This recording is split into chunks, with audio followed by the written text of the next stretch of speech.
Bom, em primeiro lugar, para a gente poder trabalhar aqui, é a ética da psicanálise, tá? Cadê? Só um pouquinho. Pronto. Vou escrever aqui para a gente dar foco ao tema. Deixa eu fazer só um negócio aqui. Só um instantinho.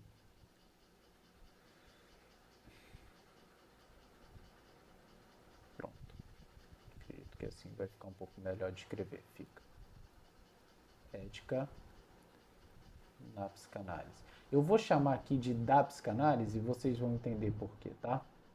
Mais pra frente. Da psicanálise.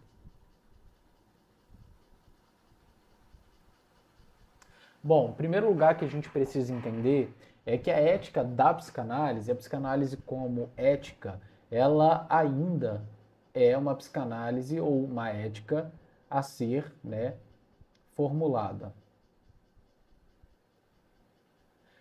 Mas isso não quer dizer que a gente não tenha algo que seja de extrema importância sobre isso, né? Quando a gente pensa em ética, a gente pensa numa espécie de conjunto de regras, né, fundamentais que determinam o nosso posicionamento diante de alguma coisa. Esse é o nosso conjunto ético, que é diferente da moral. E a gente vai precisar fazer rapidamente essa diferenciação para que a gente possa entender de fato o que seria a ética, o que seria a ética da psicanálise, da onde esse termo vem, que inclusive, tá, não é um termo que a gente vai ouvir, né, em Freud, basicamente, tá? Vamos colocar aqui em Freud, tá? Esse termo, ele é basicamente trabalhado em Lacan. Por que em Lacan? Lá no seminário 7 dele, chamado, se eu não me engano, tá? Ética da, se eu não me engano, por conta da expressão, tá? Da tradução, não porque não seja isso. Seminário 7, tá? Ética da psicanálise. Ele vai trabalhar todo o livro, toda a estrutura do livro, procurando responder o que é essa ética da psicanálise. Está aqui para vocês, tá? Primeira indicação aí, seminário 7. Se o pessoal da equipe tiver por aí, tá? Link aí do seminário 7 para o pessoal adquirir e comprar na Amazon para quem queira. Eu sempre indico a Amazon porque é onde eu gosto de comprar. É claro que se você compra em outro lugar, fique bem à vontade, tá bom?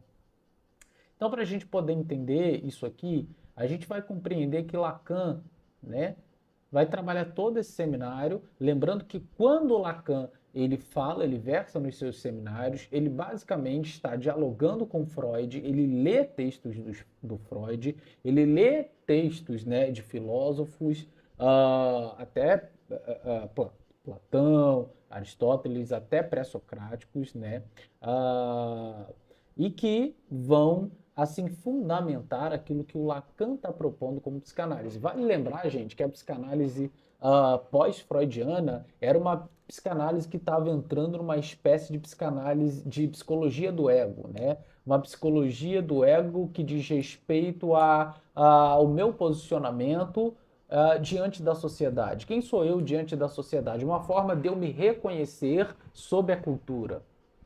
Então, quando a psicanálise ela começou a tomar essa espécie de conhecer o homem para que ele então pudesse viver em sociedade, para que ele pudesse, uma espécie hoje que a gente ouve muito, só que mascarada assim de outras coisas, né? De obter conhecimento para que você seja basicamente forte para lidar com as questões e vencer na vida né, conseguir lidar bem com as questões sociais. Isso era o que o Lacan, inclusive, fazia, né, como combate a essa teoria, a essa ideia. Isso é o que o Lacan lutava contra no que diz respeito, tá, aos discípulos de Freud.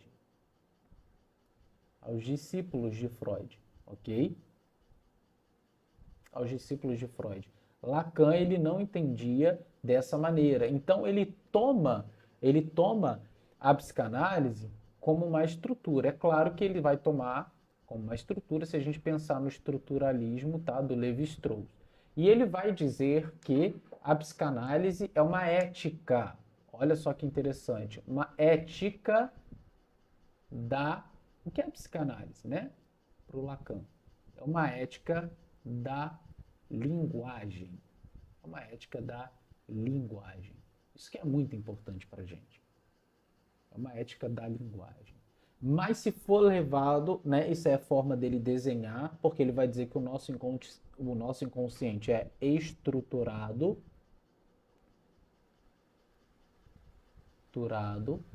pela linguagem. A gente pode dizer, então, que a psicanálise é uma ética, vocês vão entender, da linguagem. E a primeira coisa que a gente faz aqui é diferenciar a ética da moral, ok? Por quê? Porque moral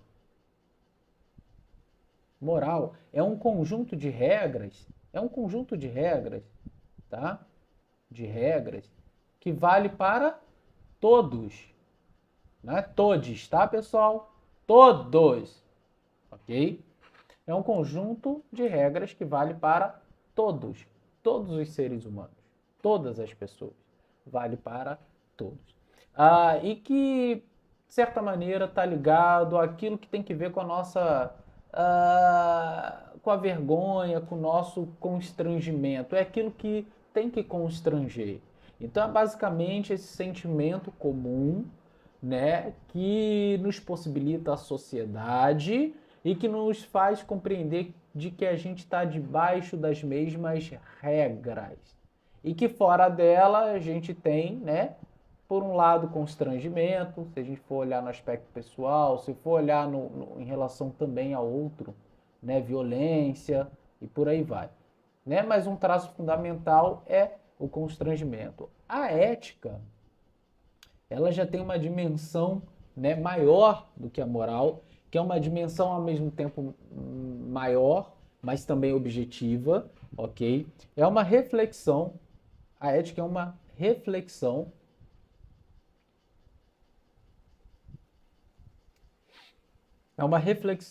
sobre os fundamentos da nossa ação. Ok? Da nossa ação. Ok? E ela tem uma característica, ela tem uma distância em relação à moral, uma característica que é a particularização do falante. Enquanto isso aqui é um conjunto de regras, a ética seria uma espécie de pensar do sujeito, né, do ser falante, em relação à lei, ok? Se você, a grosso modo, né, perguntar assim, então seria uma espécie de pensamento da moral, de pensar a moral, seria uma espécie de refletir ou de reflexão dos fundamentos da moral. Mas veja bem que isso é feito pelo ser falante. Então aqui há um aspecto de particularidade.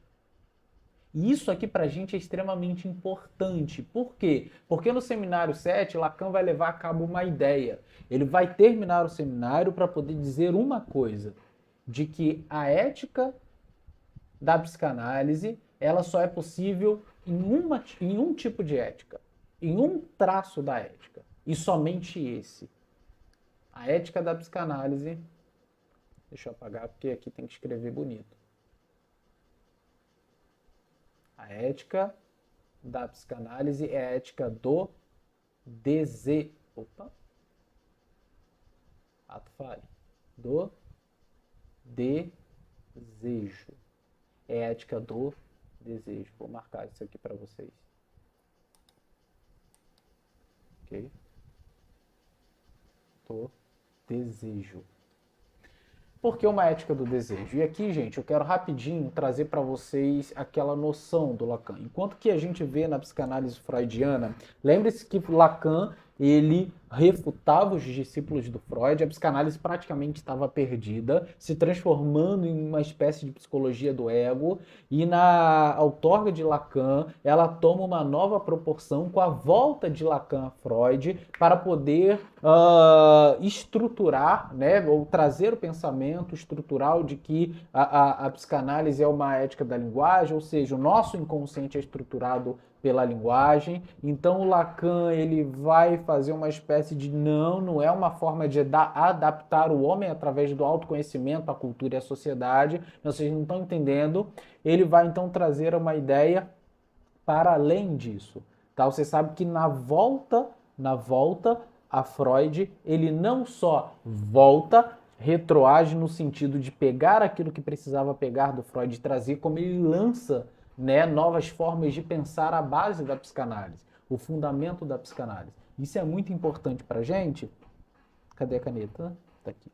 Isso é muito importante para a gente, por quê? Porque quando ele vai falar sobre o desejo, aquilo que é movimentado pela nossa pulsão, aquilo que a gente vê no Freud, das Wunsch, né? O desejo que é empurrado pela pulsão, que tem, né, como traço fundamental estar caracterizado no objeto. O Lacan, né, que vem de uma representação, para aqueles que já estão aqui participando da nossa live há um bom tempo, já estão entendendo o que eu estou falando. Se você não está, não se preocupa que com o tempo você vai entendendo cada vez melhor. O Lacan ele vai dizer assim, bom, o desejo ele parte de uma falta, ele parte de um furo. O desejo ele parte de um hiato. Que hiato é esse? Coisas que a gente pode pensar ou refletir com uma coisa fundamental a partir, né, de um texto do Freud de Introdução ao Narcisismo, que a mãe, né, a criança ela é inserida no mundo, quando que ela é inserida na humanidade? Ela é inserida na humanidade quando há comunicação, quando há linguagem. E não é a linguagem só falada, é a linguagem do choro que a mãe corresponde com a fala. É a linguagem do choro que a mãe corresponde com amor, com colo, com dengo, com beijinho. E que transforma naquele momento de cuidado, transforma-se ou cria-se uma imagem na criança de que aquilo ali é o mundo e o universo dela. Veja o grau de excitação da criança ao viver esse cuidado da sua função continente chamada mãe. E nesse momento, a criança então tem uma ligação com a mãe extremamente forte, como uma espécie de eu sou o desejo, olha bem, eu sou o desejo total da minha mãe. A soma de todos os desejos dela é igual a mim, o bebê. E o que acontece é que, com o tempo, a criança vai crescendo e descobrindo que a mãe deseja para além do bebê. Ela não deseja só o colo e cuidar do bebê. Ela deseja fazer a unha no shopping. Ela deseja estar com o marido ou com o namorado, ou seja, quem for. Ela deseja isso, aquilo. E o bebê, então, vai olhando para isso. E isso vai provocando um furo nele, uma falta nele, de que ele não corresponde ao desejo. Pensa no vazio da criança ao descobrir que não era o desejo ou o centro do universo da mãe. Aquilo ali cria uma falta, um furo, que vai provocar em nós o desejo do outro, por isso que Lacan utiliza muito essa expressão, a ideia de que então a gente precisa preencher. Precisa preencher o quê? Nessa espécie de apropriar-se do desejo do outro, coisa que nunca conseguiremos. Esse furo, essa falta diz respeito ao nosso desejo, ao desejo que a gente vai buscar incessantemente preencher na nossa vida. E a questão é que a gente vai atrás de inúmeros objetos, muitos objetos, para que esse desejo seja preenchido. E a sacada está no seguinte, gente, é que em análise, por isso uma pergunta fundamental, né, na ética da psicanálise, ou na ética do desejo, segundo Lacan, é que é assim, agiste conforme o seu desejo. O que Lacan propõe por isso que, né, tem uma pergunta para o Lacan que assim, na análise clínica, né, é fundamental é o que você quer. Porque isso diz sobre o nosso desejo. Isso diz sobre quem a gente é. O que você quer? E não é uma pergunta simples. Por quê? Porque quanto mais a gente quer, né? Quanto mais a gente, inclusive, né, essa espécie de fortalecimento do ego, onde eu sou o vencedor social, cultural, financeiro, onde eu adquiro e crio metas para poder bater, onde eu vou alcançar isso e aquilo, não é que você está fortalecido em relação a esse furo. A verdade é que você está cada vez mais mascarando esse furo. E por isso que essa pergunta em análise, na posição do analista, é fundamental. Porque quando ele pergunta o que ele quer, ele se torna, né, diante do analisando do paciente, uma espécie de semblante. De semblante como aquilo que é objeto do desejo para o paciente. Então, o paciente ele passa a ver no analista, na relação logicamente transferencial, uma espécie de objeto de desejo, uma espécie de objeto de completude da falta. Ou seja, aquilo que realmente falta nele, aquilo que é furo nele, sem mais ele mascarar. É claro que isso não é feito da noite para o dia, mas é feito no processo analítico. Então, quando Lacan leva a cabo a ideia de que não, a ética da psicanálise é a ética do desejo, ele está falando que é uma ética de posicionamento do analista e que tem que ver com o desejo do outro. Tem muitos desdobramentos, né? Por exemplo, o que define, né, um analista não é o seu saber, pelo menos não psicanalista, não é o seu saber, não é a sua credencial, a sua carteirinha, nada disso, nada disso, né? A escola onde você estudou, se você é famoso ou não, o que define você como analista é a sua compreensão da imagem de si mesmo como um objeto possível. Aquilo que é impossível de suprir cria-se no analista como objeto possível, uma passagem onde aquela pessoa ela consegue vencer, né, onde ela vai lidar com essa falta aos moldes, né, freudianos, essa castração.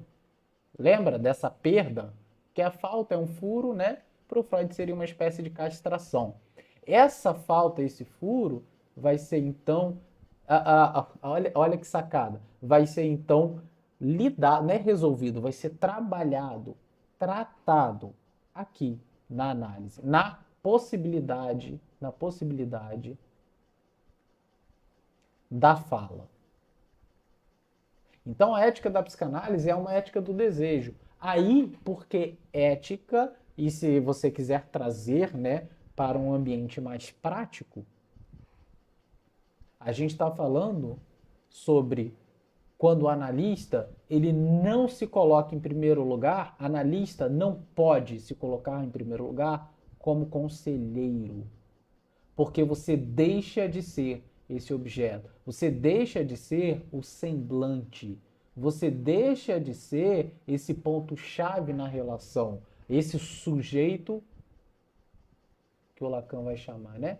Suposto saber, ou ainda o depositário do paciente. Perfeito?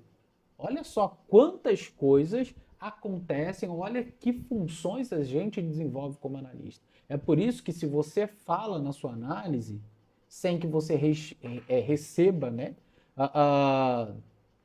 em contrapartida você receba, né, conselheiro aqui diz sobre a vida do profissional, da pessoa, né?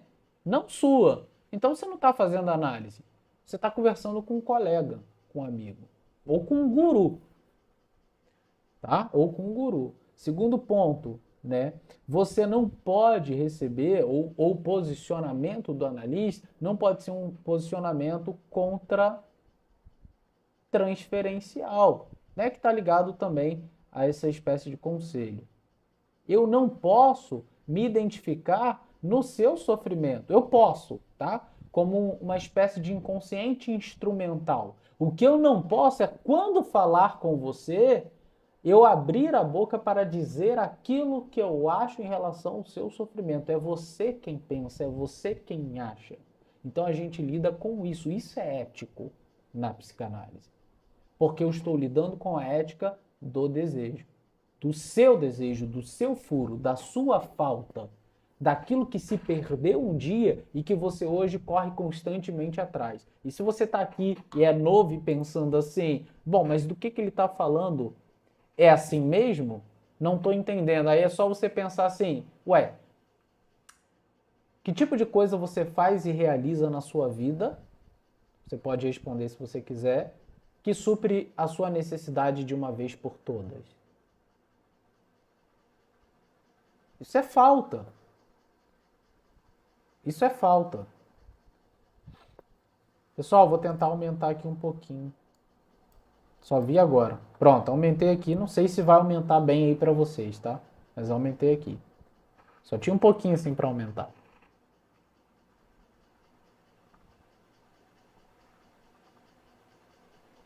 Ok? Então aconteceu alguma coisa, gente, que o som ficou baixo. Acho que antes não tava assim, eu tava. Aumentou aí? Bom, espero que sim. Aqui não vai aumentar. Ficou melhor? Tá. Vou falar um pouquinho mais alto também. Show de bola? Bom, mas se deu para ouvir alguma coisa, tá bom. Lembrando que a experiência fica melhor de fone, tá, gente? Para algumas pessoas está normal, para outras ficou baixo. Quem tiver sem fone é melhor com fone, tá? Beleza, vamos seguir. Depois a gente vê isso. Então, para a gente poder finalizar aqui, tá? Da onde que o Lacan... depois eu volto aqui o que eu ia falar. Contra-transferencial, então a ideia de que eu me identifico no seu sofrimento e sofro com você em relação a ele. Não, não. Eu devolvo para você formas de lidar com ele, caminhos de lidar com ele. Mas não porque eu tô te dando um conselho ou uma direção. Eu tô questionando você o que você pensa sobre. Eu estou dando a oportunidade de você ser o autor da sua vida. De você lidar com o quê? Com o seu próprio desejo, ok? Aqui, né, espécie de sofrimento, enfim. Em terceiro lugar, analista foi feito para ser superado. Ser superado, tá? Ele não foi feito para ser ali uma muleta, uma espécie de apoio. Não é. Ele é feito para ser superado. E ele só pode ser superado se você conseguir lidar com o seu próprio desejo. Então, acabo lidar com esse furo, lidar com essa falta, lidar com aquilo que nos torna vazios e que busca-se sempre uma necessidade de preenchimento, é basicamente lidar com o nosso sofrimento ou com as diversas formas do nosso sofrimento. Ok? Que tem essa marca inicial, essa imagem inicial lá no começo. E tem uma questão interessante aqui, é de que o Lacan, ele vai, inclusive, né, trazer uma noção para a gente desse desejo do psicanalista, né, em contrapartida, na análise, de resolver, né, ou de levar adiante a análise, o que é uma posição muito importante. Tá? Ela tem que acontecer. E ele vai dizer que na análise, né, como na bainha do Heidegger, né? Se eu estiver escrevendo errado, depois vocês podem me corrigir, tá? Do Heidegger, filósofo contemporâneo de Lacan, né? Ele vai falar sobre uma espécie, né, de envoltório, tá? Envoltório. Vou explicar isso rapidinho. Envoltório do vazio. Olha só a palavra aparecendo aqui de novo. Vazio, desejo, falta. Posso escrever aqui, ó, furo, ok? Marcar todas essas para vocês fazerem a conexão.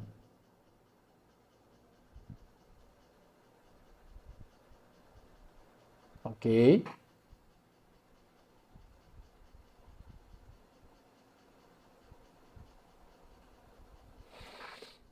Na experiência analítica, o que a gente vive, tá, é uma espécie de lugar, né, onde a negatividade ela pode ser produzida. E eu quero que você que está participando aqui hoje, seja novo ou não, lembre-se disso. É um lugar, é um análise, tá? Opa!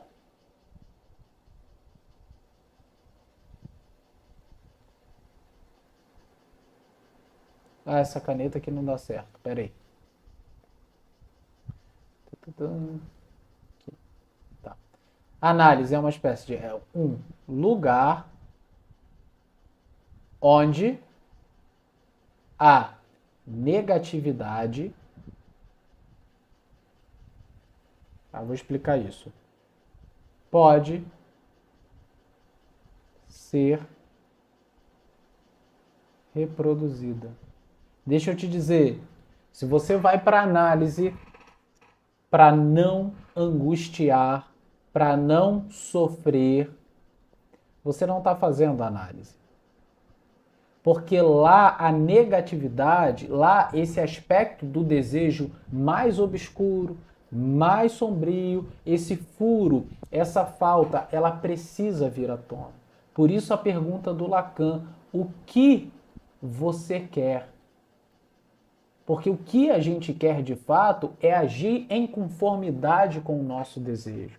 Só que agir em conformidade com o desejo não é um conjunto de regras, né, como uma espécie de moral, mas também não é eu saio fazendo tudo aquilo que eu quero.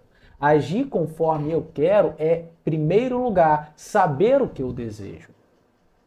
Saber o que esse furo e essa falta que se desenvolve, né, diariamente na minha vida e que me move em direção, né, a muitos objetos, né? Da onde o Lacan vai tirar essa noção, né, de que a ética é uma ética do desejo, a ética da psicanálise, ao mesmo passo que ela é uma ética trágica, da tragédia. Da tragédia lá da trilogia, principalmente, né? Em alguns outros também, mas principalmente trilogia de Sófocles. Já indiquei esse livro por outros motivos, outras vezes. O pessoal da equipe tiver aí, pode colocar. Do Sófocles. Sófocles vai falar, né? Ele tem o Édipo, Édipo Rei, Édipo em Colono e Antígona. Principalmente Antígona, né? Aquela menina de 13 anos, onde ela, contra o seu desejo, ela vai ali, né, lutar contra o Estado, né, contra a Aqueronta, para que haja um funeral ali do seu irmão digno, né, à altura. Então, uma espécie de não rebaixamento de si, de não menoridade, de não obediência, mas ao mesmo tempo de responsabilidade, ao mesmo tempo de saber o que quer, ao mesmo tempo de reconhecer o seu próprio desejo e de lidar com ele. Isso é importante. A análise só pode ser feita quando o analista, isso é ético, o analista se posiciona como, né? Eu vou botar aqui semblante, que talvez seja uma palavra que resume tudo, né? Uma espécie de objeto, que eu falei ali em cima, possível. Eu sou uma passagem para que você se alcance. Eu não sou guru para que você obtenha respostas. Eu não sou colega para te dar conselho. E eu não sou algum familiar para sofrer junto com você. Eu sofro, você só não sabe. E aquilo que eu transmito e passo a você é uma forma de fazer com que você me encare como esse desejo que você precisa lidar. Essa é a ideia da ética, cabalmente falando, da ética do desejo.